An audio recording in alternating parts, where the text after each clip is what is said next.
Hey everyone, so this video is going to be a bit different. I'm talking about my YouTube journey so far, and I decided to ask ChatGPT what questions should I answer now that I'm halfway through and even a bit more to my 100 video goal. And if you have been following my channel, you know that I'm usually doing AI automations videos, and I'm mostly focused on real life marketing use cases, especially content workflows that work with AI. And I'm always trying to keep the quality and real life results in mind and not fall for the AI hype that you see everywhere right now. So that has been my channel focus, but I also wanted to do this video to show you what's behind the scenes, how I started doing YouTube videos, what has been hard, what's been easy, what are the benefits, what are my numbers, how much money I've made out of this, and what I plan for the future. So I'll quickly go over how I got started and why, and then I asked ChatGPT what questions should I answer that you guys possibly might have based on what my audience sees. And let's see if it got it right. But first, I'll quickly tell you about how I got started. So about a year ago in 2024, in June, I think, I uploaded my first long form video on YouTube, and I made a commitment to myself to really make this my main channel. And once I was, I think, 20 videos in or something like that, I made a public promise that I'm going to do 100 videos and I'm not going to quit before that. And this was because at that time I was ready to quit. So I needed something to keep me going. And why I started doing YouTube videos is because I've been a marketer for almost 15 years now, and majority of this time I've been working on tech startups, B2B SaaS companies mostly, and I've been in the strategic roles for the past, 10 years. So I'm not doing hands-on marketing that much anymore, but I got really interested in seeing how AI is changing everything, and I got fascinated by building AI automations and building them with AI modules and using AI that way. So that fascination kind of led me to think, like, how can I learn more and keep it going? Even though I'm more strategic in my marketing roles, I want to learn these new hands-on marketing tactics that are coming up now with all the AI possibilities. So I figured I'm going to start a YouTube channel. So that way I keep learning and I share my learnings with others so others can learn from me. And that will give me a purpose and keep me accountable as well. So I feel like this has been a really good focus of mine. I have been learning about the AI tools. I've been testing them. I've learned so much, and I've also created videos. As a result, I've learned more about video marketing, YouTube as a channel as well. And even though I don't think I'm successful at it, I have learned a lot. So in this video, I'll answer the questions that ChatGPT thinks you guys want to know, my audience, marketers, solopreneurs, freelancers, whoever's doing marketing hands-on and wants to use AI for this without the hype and just the workflows that work, then tell me in the comments if ChatGPT got these questions right. And so the first question that ChatGPT thinks you guys would ask me is, how has making 59 videos actually changed your skills as a marketer? I think the topics of the videos, just the fact that I need to keep learning new AI tools, new AI workflows, figure out how to apply them in real life marketing use cases, and especially in B2B SaaS, which is kind of boring, kind of pragmatic. So you can't really make that many mistakes or big experiments. People are not as forgiving as with the B2C, I think. So the topics already have changed my skills. Lots of people call me an AI expert, but it's kind of crazy that ChatGPT hasn't been around for that long. And just by being early in this game is kind of has given me opportunity to become like an AI marketing expert, with this just being my side project or a hobby that I'm learning on the side. But in terms of making those videos, I've definitely also learned about new video editing tools. I'm pretty lazy with editing. I don't have the patience for it. So I like the bigger strategies and tactics I can implement and figure out. But editing and doing those really small details and getting those right, this is not something where I'm good at. So my focus here has also been like, how can I make this process as easy and quick as possible for myself? So I'm using tools like the script, for example, where my editing process is using a lot of those automatic AI tools. So I don't have to go and start cutting on the timeline that much. I used to use a tool called Tella.tv, but I found that some features weren't as smooth as they are with the script. But at the same time, disclaimer, I totally hate the script as well. If somebody would make a more reliable tool that has similar editing features for lazy video makers like myself, then please do it. But recording videos with the script, I've lost so much footage because of this, and I wish I had better tools, but I haven't found them yet, so I keep looking for them. So in terms of skills that I've gained because of this, I think it's being more comfortable on camera, knowing more about how YouTube's algorithm is working, knowing how to create thumbnails, not great ones, but at least I know the theory behind it, and then also a hands-on experience with all the elements of making a video, the tools, the hardware, the software, the algorithm, the descriptions, the SEO, like everything that goes into it. I have definitely improved on those things. So let's go to the next question. What's been the hardest part of showing up consistently? This is a really good question because I definitely believe that consistency is the main reason for success in marketing, in business, and in YouTube as well. And I think definitely it is the hardest thing to show up consistently. I'm trying to do 1 video per week. At one point, I was trying to do 2 per week, but I got burnt out really quickly with this. And even now, just doing the 1 video per week, life happens. Like you get sick, some new projects come up, you didn't plan your time wisely. I'm always thinking I should do batch creating more, but I can't really manage it, or I can manage it for a few weeks and then I fall off this process. And of course, the hardest part of being consistent is that you don't see the results for a really, really long time. And honestly, I haven't seen any big results either, but I do have very loyal subscribers who are also part of my community. But this has been a really slow process. So I was expecting at least by video 10, I'm going to be so successful already. It didn't really happen.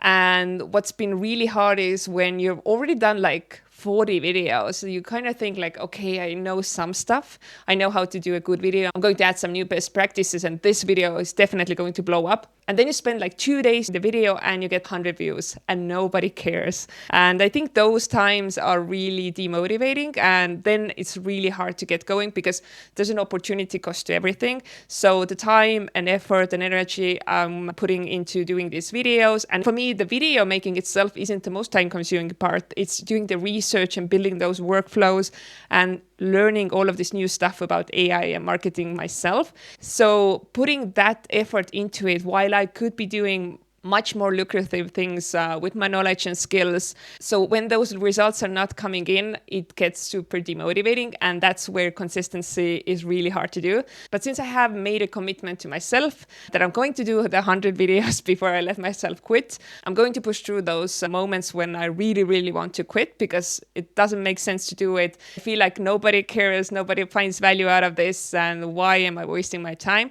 But I'm just going to do it because consistency pays off. And even if I don't succeed, at least I'm building the consistency muscle in myself and in my personality. So that's how I try to approach it. The next question, have you seen measurable results yet? Subscribers, leads, opportunities. Yes. So in terms of results, right now, while I'm making this video, I have close to 2,000 subscribers. I'm not monetized by YouTube because you need to hit like 4,000 watch hours, which I haven't done yet. So I'm making zero money out of YouTube itself. Also, I haven't done any sponsored videos. Honestly, I think at this point with this subscriber amount, there are not that many companies that reach out, but I would only do them if I'm actually believing in the tool itself and find value in it. I've only featured tools that I believe are helpful. So Lovable, Lindy AI, Make.com, Airtable. So all the tools I'm using anyway. So if they reached out and asked me to do like a sponsored video, there's definitely a way I could see myself making money out of this. But overall, I think my channel is supposed to be trustworthy, and I want my name and channel to be something people can trust and know that the tools I'm recommending are actually good and I'm using myself. But I do add affiliate referral links at the end of my videos about the tools that I have featured,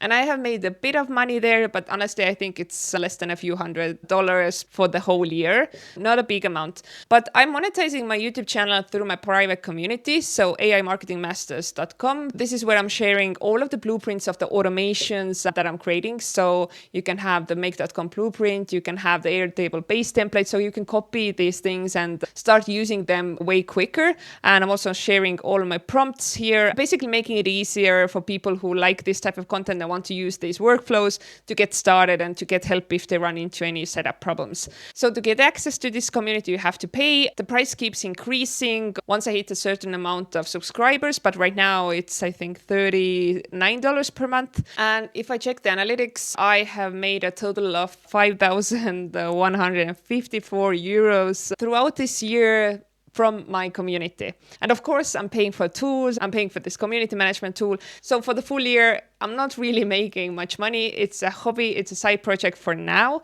But I also think that if people are willing to pay you money for something, they find value in it. So I'm really happy that some people are in my community paying for this access and finding value from this. But it, of course, could be definitely much higher.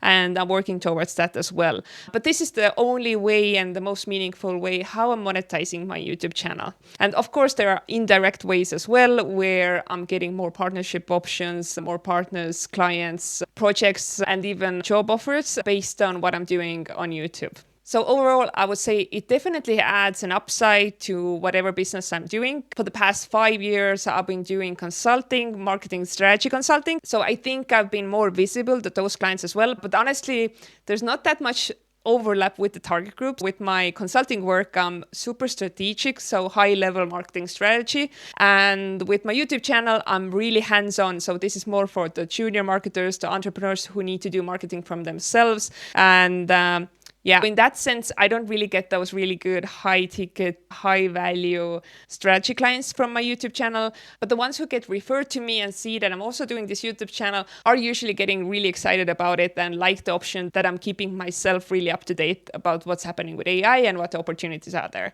So overall, definitely a big plus sign for business opportunities and income I'm getting through YouTube, although mostly it's indirect income. So let's go to the next question. And this is, do you regret focusing on AI content workflows instead of going broader? And I think this is a good question because I'm thinking about it often.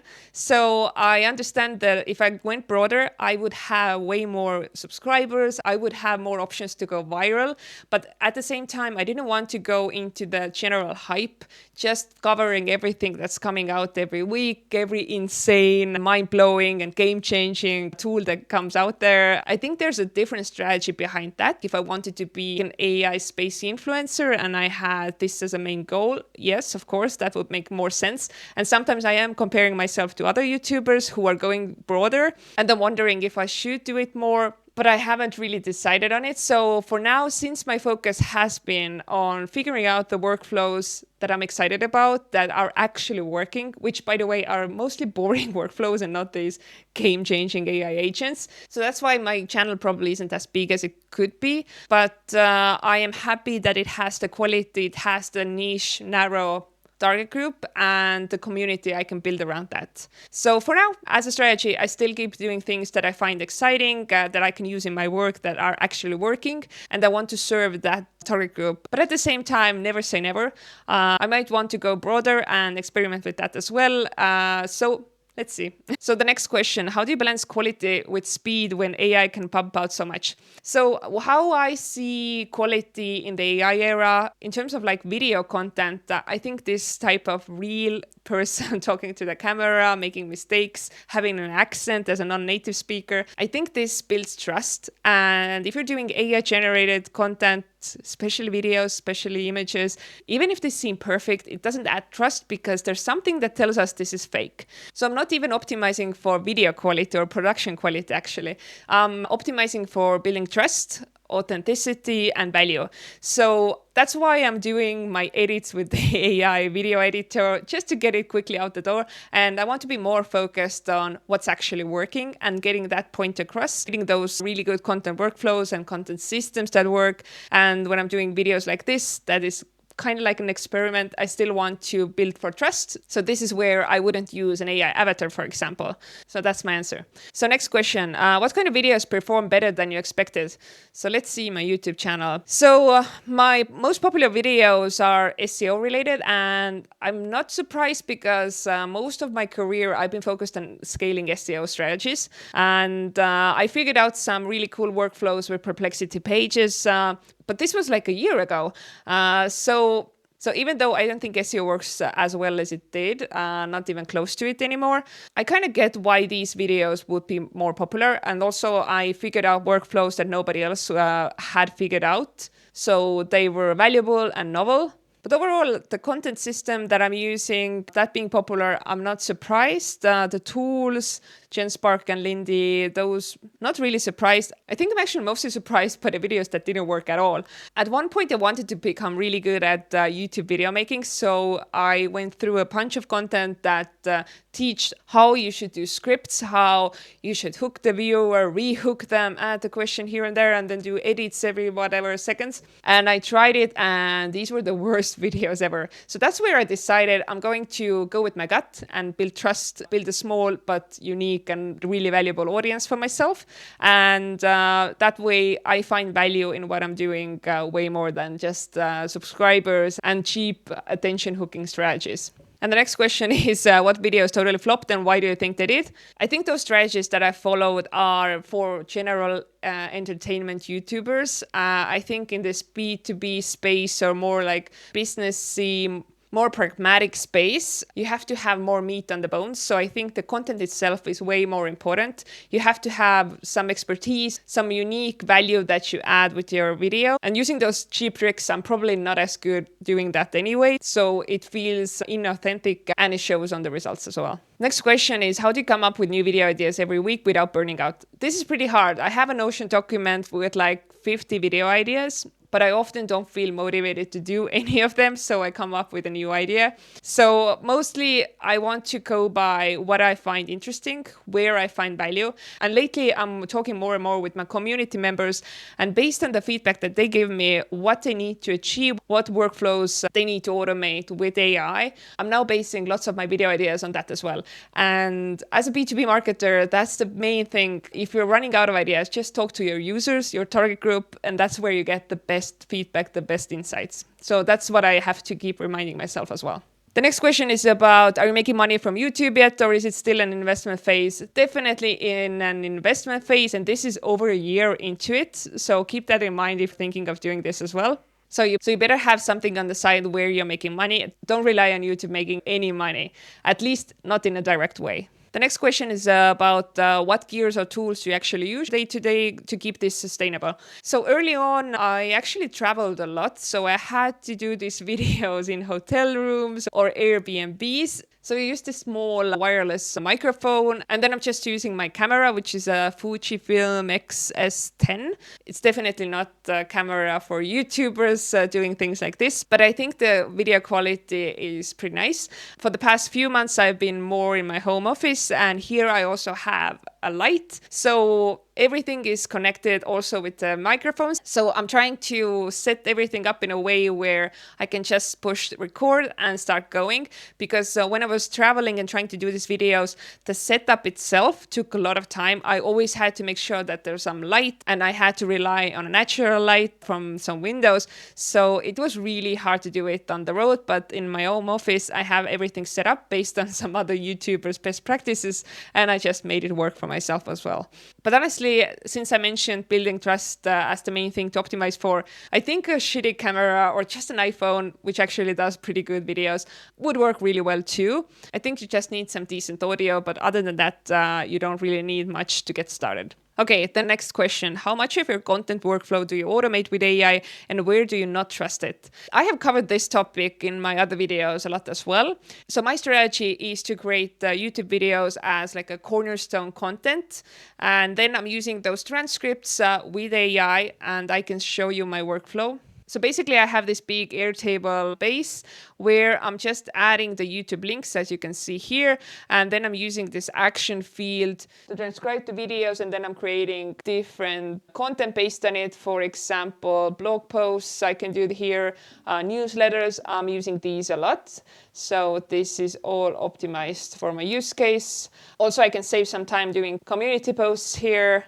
And sometimes I'm also turning these into LinkedIn carousels. So content repurposing is my main use case for AI and these AI workflows. I don't trust it for anything that needs to build trust. So personal emails, personal direct messages, for LinkedIn comments, I don't think you should use AI for that. But repurposing really good content into a blog post, a newsletter, a LinkedIn post, a LinkedIn carousel, I think this is the best use case for AI in marketing right now. So next question, what feedback have you gotten from your audience that shaped your direction? Okay, so actually it's probably not what you would expect, but I have gotten some feedback early on from some early community members who wanted to automate everything. And so the use cases they wanted for me to cover were something that I really didn't believe in. So that made it really clear for me that the direction I want to go for is practical real life use cases that somebody in a really boring B2B company, a marketer,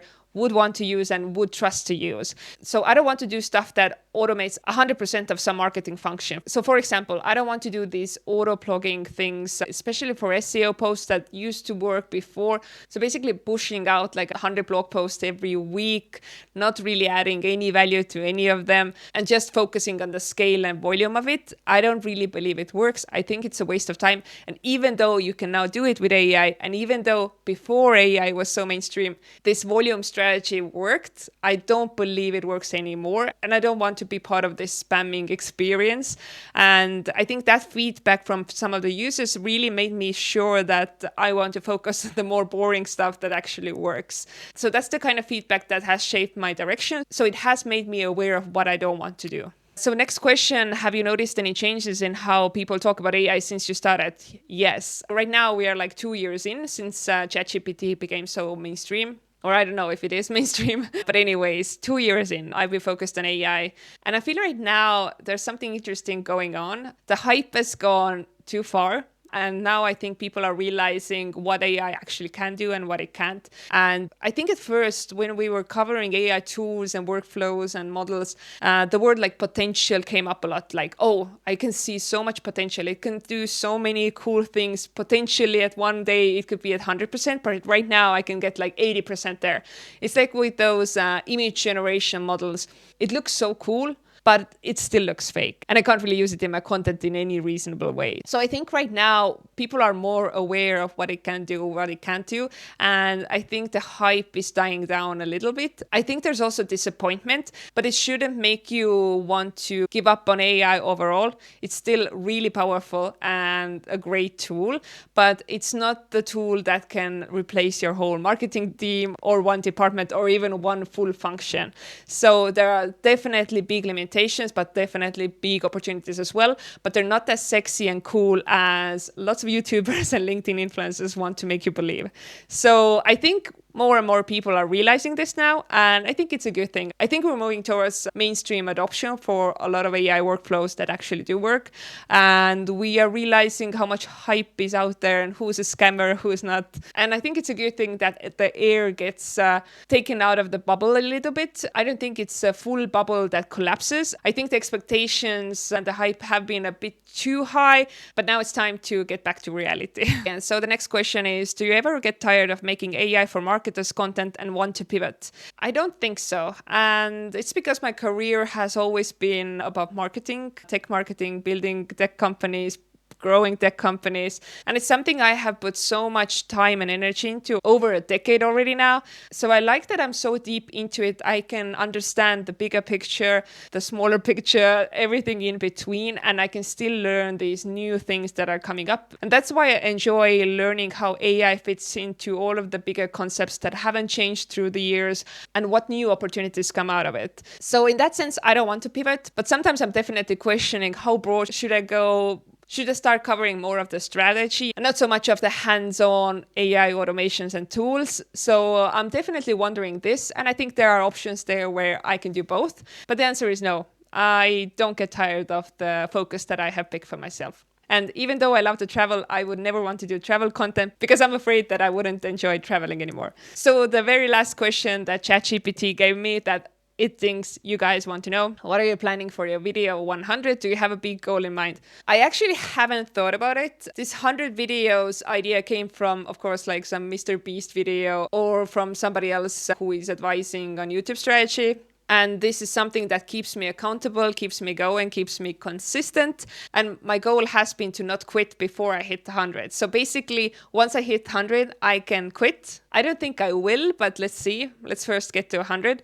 And now I'm thinking I should probably figure out some big thing I would do. And maybe I'll do another one of these types of videos. So this is not that video of 50, it's like 59. But my 100th video, I could do another recap of the process, how my life has changed, how much money I've made out of YouTube, how much time I've spent on it, and other insights that I might have by that time. And I'll definitely figure out a way to celebrate it as well. And you can give me some ideas in the comments. So this is it. Definitely a different type of video. I hope you guys found something valuable from this. And if you have any ideas, insights, feedback from me, then leave them in the comments. If you want to learn how to use AI and AI workflows, join aimarketingmasters.com. But otherwise, I'll see you next week. Bye.